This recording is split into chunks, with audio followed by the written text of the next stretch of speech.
Hey guys, today I'll be showing you my Horseman deck profile / review of it and of from the game Keyforge. Yeah, it's finally here. The deck. I finally got this deck, and I'm so happy that I got it. It's just great. I finally got this deck. If you don't know, Keyforge have very unique decks. They're random, they're different, they all have different kinds of copy. You can have one of the most craziest card in your deck and have 4 copies, 2 copies, 3 copies, whatever copies of it, and have it in your deck. It depends how it does, because it's all algorithm randomized, the anchor is randomized, and I should put this on the middle, and overall. But, let's talk about my anchor first. So first off is the Electric Pencil Puncher of Steam Terra. That is hilarious. I love this. There's some that are so funny. One was the one committed to friendly socialism, or something about drinking booze, and something that I can't say in YouTube because of demonetization and all that stuff. But you gotta admit, they're pretty funny. I love their really random algorithm of the names. But anywho, let's talk about this. So it represents Shadow, Sanctum, and this. Those are the 3 houses that it represents. And here is our list of every card that we have. And you shouldn't scan the QR code. I already did. Sorry. So yeah, pretty cool. Love it. Pretty awesome. But that's pretty much it for our anchor here. And now let's talk about what is in it. Let's just put this a little bit there. What is in it? First off, we're gonna be talking about our Sanctum creatures. Now for our Sanctum creatures, we have here are the ones I brought was Radiant Knight and Champion Tabris. They have the abilities of the play and fight. Radiant Knight has play, meaning that when he's played on the feet, or when he's played on the hero rep, you capture an emerald, and then an ember. Champion Tabris, when she fights, you capture an ember. So pretty much that's all. They're great. They're really good beat sticks. They have Radiant Knight has 4 of health and 2 of armor. Champion of Tabris has 6 of health and 2 of armor. They're really They're really strong. They can help you protect you. So yeah, those are pretty much the normal guys. I'm at your 2 normal random knights. And now let's talk about the main event, which is the Horseman of War, the Horseman of Famine, the Horseman of Death, and the Horseman of Penniless Stallion. The 4 horsemen of the apocalypse, basically. If you don't know what are the 4 horsemen of the apocalypse, read the Bible, play Darksiders. That's what they are. They're the 4 horsemen of the apocalypse. That helps you. If you haven't read that, just read it. Check it out. Do it. That's why I love these guys. I love the theme about them. I love their history, their rich history. What am I doing with my hand? So, from left to right, I'm going to be talking about their effects. So, let's talk about Horseman of War. Horseman of War's effect is play. For the remainder of this turn, each friendly creature can be used as if they were the active house, but can only fight. What does that mean? So, if I play creatures from another house, meaning like, I don't know, Untame, and when my next turn, I say Sanctum, when I play Horseman of War, all my creatures from Untamed, or from this, or whatever, can be turned into they can be played when I call Sanctum, meaning that Horseman of War is giving you free access to make you use those creatures in that active house of Sanctum, which is pretty cool. Now, Horseman of Famine. Now, Horseman of Famine has 3 actions, meaning that when it's play, fight, or rip, it can activate this effect. Destroy the least powerful creature. Wow. meaning that if your opponent has this creature and I have this creature, he's the weakest, so he dies. That's pretty much it. And if there are two creatures with the same power, they both. That's what I've heard. They both get destroyed. That's what I've heard. I'm still semi new to Keyforge. I know how to play.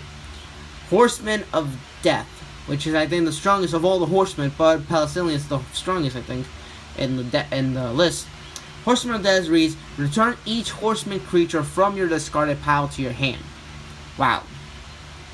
Meaning if they kill all your horsemen, you can summon him and bring them back to your hand, and you can play them again. There is no limit to bringing back summon your creatures. There is no limits. You can still play any creature even if you summon them again, but they go into this form, which is Reap, which is okay. Doesn't matter. Then we have the Horseman of Palestinians. Now it has the same as Horseman of Family, which is play, fight, and reap. And it reads: deal 1 damage to each non-horseman creature. What does that mean? You deal damage to everybody except for them, because they're horsemen. That's it. That's pretty much it. That's why they're very powerful, because you can spam them a lot. You can use their effects and their advantages, like Horseman of War, making other creatures being in that active house, and use them to fight against other creatures that you need that power for. Pretty amazing. I've seen people get 2 copies of each horseman, or I've seen people having these 2 horsemen and have 2 copies, or I've seen people having these 2 horsemen and 2 more copies, but never these 2 together. I've only seen these 3 combinations of these 3.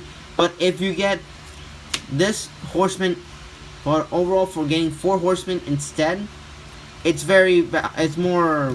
This is the more better like common version of getting horsemen, getting 4 horsemen each. But yeah, those are all of them. Next up, we got here our only action card, which is Take Hostage. You get 1 ember and when you play it, for the remainder of the turn, each time a friendly creature fights, it captures an ember, which is pretty cool. Next up, our upgrade card. It's an upgrade card. So protect the weak. You gain an ember, and that creature will gain 1 of armor, plus 1 of armor, and gains taunt. This creature's neighbors cannot be attacked unless they have taunt, meaning that I have to kill the main road creature to stop the ones with taunt. Pretty cool. Now for our artifacts, yeah. So for our artifacts, we have 2 copies of Whispering of Reliquary. I don't know what to say about that name. Sorry if I butchered the name, but it reads action. So return an artifact to in his or your hand. Meaning if your opponent has some artifacts that you don't like, you return them back to their hands, or some that you want, so you can reactivate them back, so you can use their actions.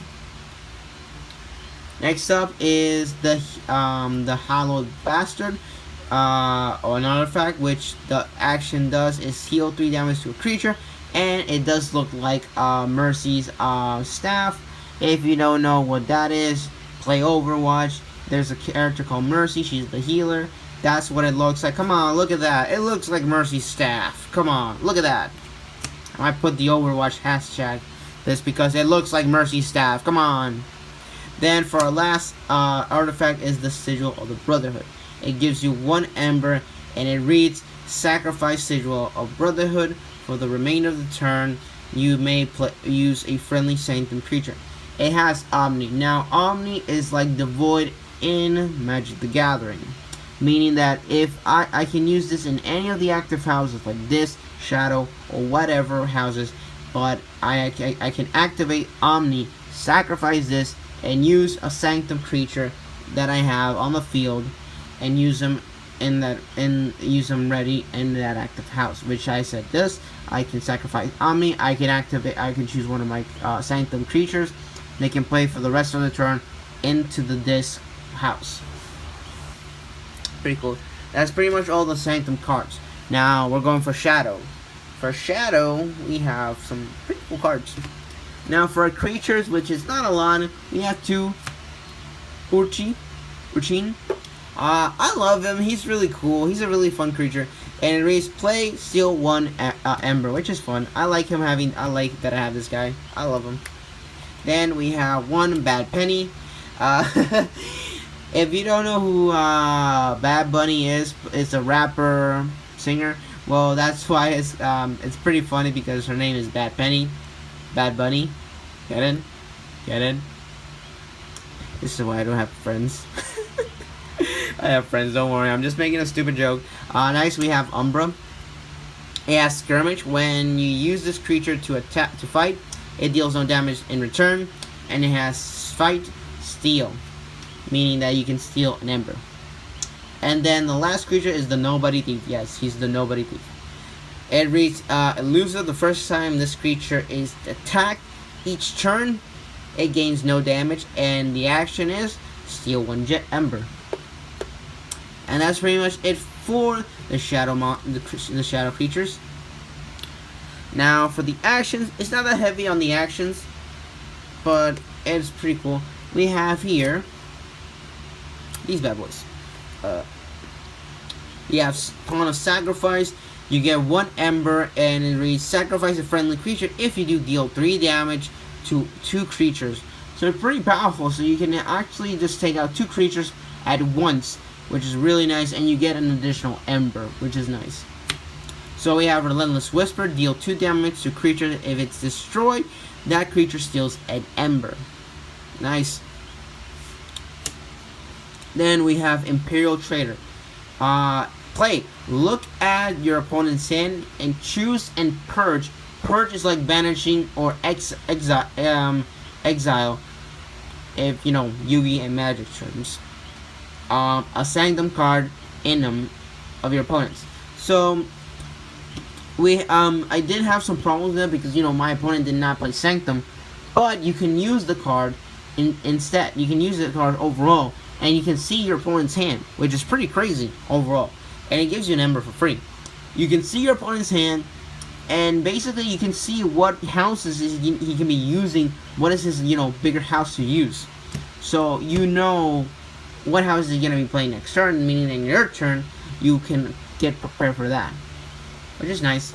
I like it. Now for our upgrades, which are not that many. We have here Dust Runner and Silent Dagger. Now these have the power called this card gains Reap, meaning that when the card enters or you want to reap it so you can get an Ember, can use these effects.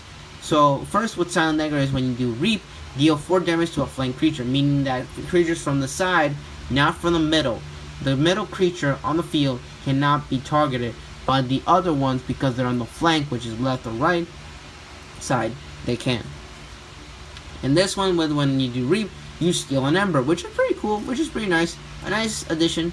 I really like the artwork about this, that the text is up top instead of down low, and I like the artwork. Pretty cool. Next up, for the artifacts, we're having 2 Secret Needles. Very cool card. I love this. This has been using a lot in people that have shadows. A very common card, but really powerful. It has the action. Deal 1 damage to a creature. If that creature destroys, you steal a gem. Pretty cool. I like it. And now we're going for the disc. Now this is pretty unique. The ones that I have. Now for a creature, we have here these 3 creatures.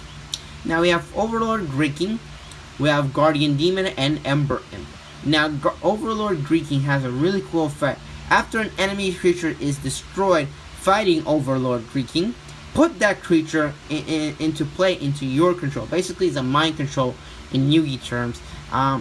Magic, I don't know what was the term for taking control, but it's pretty cool. I like it. And then we have Guardian Demon, which has like all the Horsemen has the play, fight, and reap actions. When you do one of these actions, it can activate this effect. Heal up to 2 damage to a creature and deal damage the amount of the damaged creature to another. So basically, if you damage Overlord Greek by 2, You use his powers to bring back 2, and then you get and you hit another creature on the field 2 damage. And then we have Ember Eve, which I think is one of the most stupidest card and one of the best ones of all of this. And it helps because if your opponent has a deck that is built on playing a lot of cards on the field, this helps. So Ember Eve's effect is that your opponent cannot play 2 more cards for each turn, which is great, meaning that you have more time to build your board. But overall, if they kill your Ember Imp, don't worry, there's ways to return him back, even if because he's only the 1 copy. Now for the action card, which is heavy based on the actions, like really heavy based. So first off, first off, we have 2 Ares cards, which is really one of the best cards I've seen in this. It reads: choose a house, return each creature of that house from your discarded piles, and you get 1 chain. Meaning that you can return back all your creatures that your opponent destroys and bring them back, but you have to play this first to activate it. In the next turn, you can use that house again. So if I say Sanctum, I bring back all my creatures of Sanctum, meaning that if they destroy all my horsemen, I can bring them back. Pretty simple. If I say Shadow, I bring back my Shadows. Next turn, I can play them back, which is pretty cool. And remember, chain meaning that I can draw that quantity of cards. Meaning chain 1, I can draw. And it continues on until it says about the chain. So yeah. Next up, we have the Hand of Dis, a really powerful card. Destroy a creature that's not on the flank, meaning that it's destroying the main creature on the road, which is pretty cool. It helps you a lot. Then we have here the Gateway of Dis, which is basically it's a dark hole in Yugi terms. That's how I can tell you. Destroy each creature, gain 3 of chain, meaning that I can't draw 3 cards for that turn. But my next turn, I can draw back my cards. Next is here the Control of the Weak, which is this one is one of my favorite cards because choose a house on your opponent's identity card or your opponent's anchor or the anchor. Your opponent must choose that house as their active house for the next turn. Meaning that if I saw his hand, using the what was it again? Give me a second here. The Imperial Trader card, and know what he's playing more, I can make him play the least house that he's playing, which is pretty strategic way to use. Next we have the Mind Barb. Choose your opponent must discard a random card from their hand, which is pretty nice. And then we have Gonguzo. Now deal 3 damage to a creature. Is that creature not destroyed, its owner discards a random card from their hand, which is pretty nice. You can deal 3 damage to a creature, and if it wasn't destroyed, your opponent has to discard a card. And then for our last cards, we have our artifacts. We have 2 Dominator Batable. I don't know what it says. It reads: action, use a friendly creature, meaning that you can target a creature of your from any creature and use them, basically, if it's from another house or whatever. But yeah, guys, that's pretty much it for my Horseman deck. Now for the review of this. So I spent not that much. I didn't spend like a fortune on this deck because right now a Horseman deck, depending on the price on the cards, it could go from $400, $600, depending on how you did it. I kind of talked when I bought this deck. We did a solid bargain that we could be, in a happy medium, that we can, he gets what he wants, I get what I want. That I didn't spend that much money on this, but I did get it in a good, reasonable price. So if your friend or somebody in your card deal shop is selling the Horseman deck, or copies of the Horseman, try to get all 4 of them. Never, get only 2 and it only brings you 2 more copies of this. Try to get all the Horsemen and try to get them in a good bargaining deal. Do not make you pay them for $400 just for the 4 Horsemen, or just for these 2 Horsemen and 2 more Horsemen. But if it's like it brings 2 more copies of the Horseman, it's more understandable because each copy I think is like $100 depending on how it is. Don't. That's not what I think. That's what right now is the market in what I'm seeing. I do not know the market because right now it doesn't have that much of a secondary market depending on how it is. But you can trade decks. Remember, you can trade the decks for other decks. If you don't like this deck, we can trade decks. It depends on how it is. Instead of trading one expensive card for many other expensive cards so they can be that value. No, you can actually just if you don't like the deck overall, you can trade it with a friend or something like that, and we can make a deal. That's pretty good. Don't make something like, oh, how about this? You give me 2 decks of your Keyforge decks, and I'll give you this. No, don't do that. That's stupid. Just try to make a good, reasonable deal, or whatever. This game is this game is really fun, and I don't want it to go downhill overall. Like what happened with Dragon Ball, Magic's not that much of a downhill. Yugi still is a little downhill when you spend money on cards because you like gave a lot of money in Yu-Gi-Oh, but you see that card got banned or it's not being used, and the value just goes plummeted. But overall, I'm happy with this. I overall love the Horsemans. I'm a big Darksiders fan. I love the lore and the story of what are the Horsemen of Apocalypse. I do love that, and yeah, I'm happy that I got this. When I've heard of this, I instantly loved them. I love them. I love the art. I love what they do. Just that. But guys, thanks for watching, and yeah. If you ever get a Horseman deck, you're gonna love it. Depending on if you don't like the style that the deck brought, if you don't like the aesthetic of how they brought each copy, it doesn't matter. You just have fun. Depending on how this is all random.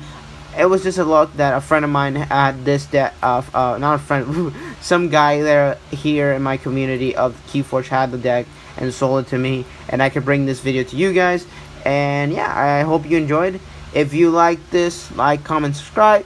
If you're interested to see more Keyforge videos, let me know. The likes, the views, whatever. Even the dislikes. Give me those dislikes as well because, I don't really care. But guys, I'll see you guys soon.